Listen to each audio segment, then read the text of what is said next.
Good morning everyone, my name is cherry, I am a student. आज हमारे साथ विराज sir हैं जो कि एक साइकोलॉजिस्ट और बॉडी लैंग्वेज एक्सपर्ट हैं। Viraj sir, thanks for coming. Thanks for introduction Cherry. Sir, हमारे व्यूअर जानना चाहते हैं कि बॉडी लैंग्वेज स्किल्स इंप्रूव करना क्यों इम्पोर्टेंट है। Nice query cherry, listen. जब तुम किसी से फर्स्ट टाइम मिलती हो, तुम सबसे पहले सामने वाले का क्या क्या देखती हो? यह तो बेसिक चीज है। सामने वाले का सबसे पहले बॉडी, ड्रेसिंग सेंस और बिहेवियर देखती हूँ।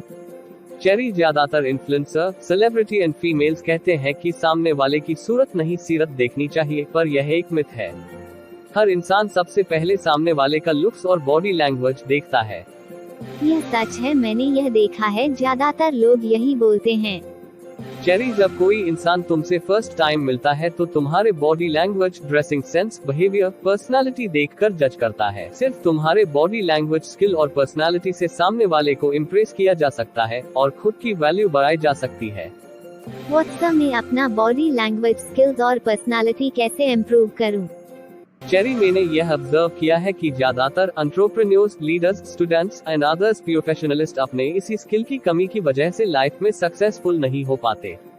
अगर तुम और तुम्हारे व्यूअर खुद का बॉडी लैंग्वेज स्किल्स इंप्रूव करना चाहते हो तो इस एबीजे स्पैरो यूट्यूब चैनल को सब्सक्राइब करके नीचे दिए गए बेल आइकॉन को क्लिक करना पड़ेगा, ताकि ऐसे ही एजुकेशनल वीडियोस आप लोगों के पास सबसे जल्दी पहुंचे। आप लोग अगर और बेहतर तरीके से बॉडी लैंग्वेज के बारे में जानना चाहते हैं तो बॉडी लैंग्वेज पार्ट 1 वीडियो देख सकते हैं।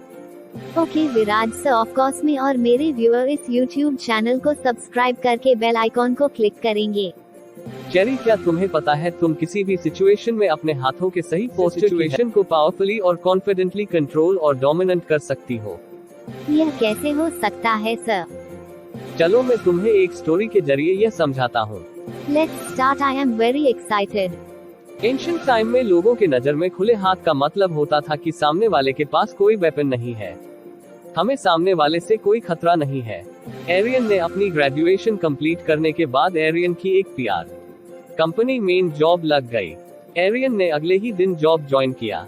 आज एरियन का अपने जॉब का पहला दिन था, इसलिए आर्यन कंपनी के हर एम्प्लॉय के ऊपर अपना एक अच्छा इंप्रेशन डालना और अपनी वैल्यू बढ़ाना चाहता था। एरियन के जॉब पे पहुंचते ही उसके एक कोलीग ने एरियन को कंपनी के बाकी एम्प्लॉयज से इंट्रोड्यूस करवाया। एरियन ने अच्छा ड्रेसिंग सेंस रखा था और अपने चेहरे पे हल्की सी मुस्कान रख के एक एक करके हर एम्प्लॉय के साथ हैंडशेक किया और अपने कंपनी में अच्छा माहौल बना के सबको खुश कर दिया। एरियन पूरी तरीके से एक पीआर मैन की तरह लग रहा था। एरियन की हाइट 6 फीट 3 इंच है। आर्यन ने सभी के साथ मजबूत और अच्छी तरीके से हैंडशेक लिया। एरियन को एरियन के डैड ने बचपन में सही तरीके से हैंडशेक करना सिखा दिया था, लेकिन एरियन ने अनजाने में गलत तरीके से हैंडशेक किया।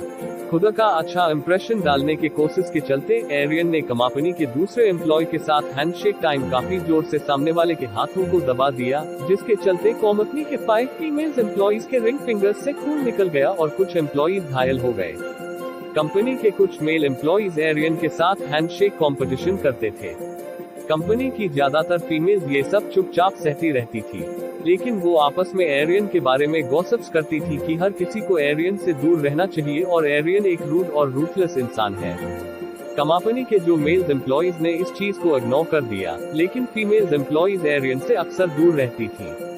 विराज सर, मुझे लगता है कि आप हमें इस कहानी के जरिए यह बताना चाहते हैं कि एक गलत तरीके से किया गया हैंडशेक सामने वाले के ऊपर हमारा एक नेगेटिव इमेज क्रिएट कर देता है, जैसे कि एरियन का इंटेंशंस था सिर्फ पीआर, कंपनी के सभी एम्प्लॉयज के ऊपर अपना एक अच्छा इंप्रेशन डालना और अपने लिए वैल्यू क्रिएट करना, लेकिन एरियन की एक छोटी सी गलती की वजह से कंपनी के एम्प्लॉयज के सामने एरियन एक रूड और रूथलेस पर्सन बन के रह गया। चेरी, मुझे यह जान के बहुत खुशी हुई कि तुम और तुम्हारे व्यूअर बहुत इंटेलिजेंट हो। विराज सर, हम सिचुएशन को कॉन्फिडेंटली कंट्रोल और डोमिनेंट करने के लिए कैसे एक परफेक्ट हैंडशेक करें? ओके चेरी, सबसे पहली बात, अपने साथ हमेशा एक रुमाल या हैंडकरचीफ रखना चाहिए, क्योंकि जब तुम किसी से हैंडशेक करती हो तो तुम्हारे हाथ गीले और मैले नहीं होने चाहिए। Always maintain your hands hygiene. दूसरी बात, जब भी तुम किसी से हैंडशेक करती हो तो थोड़ी देर के लिए अपने ईगो और एटीट्यूड को भूल जाना चाहिए, चाहे तुम कितनी भी ईगोइस्टिक क्यों ना हो, क्योंकि सामने वाला आपके हाथों को हैंडशेक से पहले ऑब्जर्व करता है। जब तुम किसी के साथ हैंडशेक करती हो तो तुम्हारे हाथों पे सामने वाला जितने पावर के साथ दबाव डालता है और पंप करता है, तुम्हें उसी पावर के साथ कॉन्फिडेंटली सब कुछ करना चाहिए, क्योंकि पहले के 5 से 7 किए गए पंप में यह तय हो जाता है कि पावर और सबमिशन और डोमिनेंस किसके पास है। तुम्हारी खुली हथेलियां और हाथ ईमानदारी और भरोसे का प्रतीक है। चेरी, क्या तुम्हें पता है, आज भी ज्यादातर देशों में अपने राइट हैंड को दिल पे रख के शपथ लिया जाता है, लेकिन हमारे देश में हवा में राइट हैंड को रख के शपथ लिया जाता है। चेरी, अगर तुम्हें बॉडी लैंग्वेज के बारे में ज्यादा से ज्यादा जानना है तो अपने आसपास के लोगों को ऑब्जर्व करो। विराज सर, क्या आप हमें इसका एक एग्जाम्पल दे सकते हैं? क्यों नहीं चेरी, ऑफ कोर्स। जैसे कि क्या तुम कभी कॉट गई हो? तुमने देखा होगा जब कोई गवाही देता है तब उसे अपने राइट हैंड को श्रीमद् भागवत गीता के ऊपर हाथ रख के शपथ दिलाया जाता है और दूसरा हाथ को खुला और पब्लिक की तरफ होता है, क्योंकि खुले हाथ ईमानदारी और भरोसे का प्रतीक है। जब कोई इंसान किसी के सामने पूरी तरीके से खुलता है और सच्ची बातें करता है तो वो सामने वाले के सामने अपने दोनों हाथों और हथेलियों को पूरी तरीके से खोल के उजागर करता है। ज्यादातर बॉडी लैंग्वेज साइन की तरह यह पूरी तरीके से अचेतन इशारा जो आपको एक फील करवाता है कि सामने वाला सच्चा और भरोसेमंद है। तो क्या आप हमें ये बता सकते हैं कि सामने वाला अगर झूठ बोल रहा है तो कैसे पता लगाएं? ऑफ कोर्स चेरी, तुमने देखा होगा बच्चे जब भी कुछ छिपाने और झूठ बोलने को कोशिश करते हैं तो बच्चे अपने दोनों हाथों को अपने पीठ के पीछे छिपाते हैं। ऐसे ही जब कोई आदमी झूठ बोलता है तो वो अपने दोनों हाथों को अपने पीठ के पीछे ले जाता है या फिर अपने पैंट के दोनों पॉकेट में अपने हाथों को डाल देता है या फिर अपने हाथों को अपने पैरों के आसपास ज्यादा मूव करता है। तो एक लड़की का झूठ कैसे पकड़ें? लड़कियां और महिलाएं झूठ बोलती हैं या कुछ छिपाने की कोशिश करती हैं तो तब वो लोग उन चीजों के बारे में बात करने से बचती हैं या फिर बात करना ही नहीं चाहती और एक ही टाइम पे मल्टीपल चीजें करने की कोशिश करती हैं और टॉपिक को चेंज करने के लिए किसी और टॉपिक पे बातें करना शुरू कर देती हैं। आदमियों का झूठ आसानी से पता लगाया जा सकता है, लेकिन जब लड़कियां और महिलाएं झूठ बोलती हैं तो उन्हें पकड़ना थोड़ा मुश्किल होता है, क्योंकि यह लोग इमोशन छुपाने में एक्सपर्ट होती हैं और हमेशा खुद को बिजी दिखाने की कोशिश करती हैं। मैंने यह ऑब्जर्व किया है सर।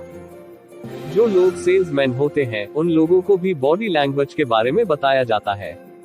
जैसे कि अगर सेल्समैन किसी कस्टमर को कोई प्रोडक्ट बेच रहा है और कस्टमर प्रोडक्ट के ना खरीदने के रीजन और प्रॉब्लम बता रहा है तो कस्टमर के रीजन और प्रॉब्लम बताते टाइम कस्टमर के दोनों हाथों को ऑब्जर्व करे। अगर कस्टमर इस टाइम पे अपने दोनों हाथों और हथेलियों को खुला रखते हुए बता रहा है तो इसका मतलब कस्टमर सच बोल रहा। ज्यादातर लोग अपने प्रॉब्लम के बारे खुलकर और अच्छी तरीके से बताने के लिए अपने हाथों का यूज करते हैं और अपने हथेलियों को चमकाते हैं, लेकिन जब लोग झूठ बोलते हैं तो अपने हाथों को छुपा लेते हैं। अपने जेब में हाथ रखना उन आदमियों की चाल है जो कि बात करना नहीं चाहते। हथेलियों को मूल रूप से बॉडी लैंग्वेज के स्वर रज्जू की तरह देखा जाता है, क्योंकि हथेलियां बॉडी के बाकी पार्ट के मामले में ज्यादा बातें करने के लिए यूज होता है। इसी वजह से किसी के मुंह को बंद रखने के लिए उसके सामने उससे अपने हथेलियों को दूर रखा जाता है या फिर पॉकेट में रखा जाता है। आप इस फोटो को देख सकते हैं कि मिस्टर विशाल चौधरी सामने खड़े लोगों को दिखा रहे हैं कि वो बात करना नहीं चाहते। विराज सर, थैंक यू हमारे लिए टाइम निकालने के लिए और इम्पोर्टेंट इन्फॉर्मेशन देने के लिए। हेलो एवरीवन, मैं उम्मीद करती हूँ कि आपने इस वीडियो से कुछ अच्छा सीखा होगा। हम ऐसे ही मैं और विराज सर मिलकर एजुकेशनल और इन्फॉर्मेटिव वीडियोस लाते रहेंगे। खुद के इम्प्रूवमेंट और कुछ अच्छा सीखने के लिए please subscribe this channel and click the bell icon for more videos. Thank you for watching this video.